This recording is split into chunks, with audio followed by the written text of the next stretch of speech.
This weekend, a Sunday morning from London, the capital of Great Britain, where the royal family still reigns supreme in the minds of many. Wow. Welcome to royalty! Including Anita Atkinson, whose love of all things royal caught Lee Cowan's attention. Every day I think about the Queen, which is really sad, isn't it? Do you really? Yeah, I do. She's a patriotic pack rat. There isn't a nook or cranny in her house that isn't home to a British bauble. Commemorative tins jam the bookshelves. Her bed sheets are bright enough to wake the dead. And there are enough collectible teacups for all the tea in China. Is it fair to say that this is pretty much an obsession for you? Yes, it's a complete obsession. It is. The whole world still seems obsessed with the late Princess Diana. Everything she said, did, and wore.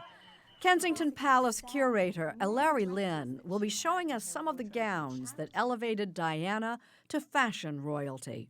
This is the dress that the princess wore to the White House and where she famously danced with John Travolta. It's now known as the Travolta Dress.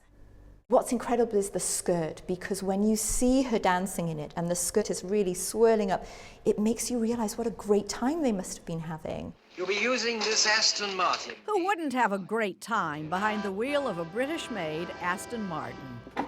Charlie D'Agata gets a test drive. That sound, like its reputation,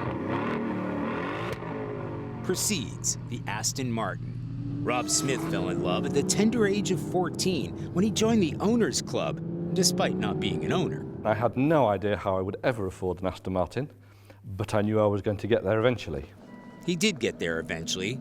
He now owns 4. And it's got soul. It's more than just a collection of nuts and bolts and oil and petrol. It's the love that's gone into it. That love is what makes Aston Martin an icon of British style. As is 60s fashion model Twiggy. We'll be hearing from her. I'll try this one. And Oscar-winning actress Rachel Weisz. This is for punting on the cam.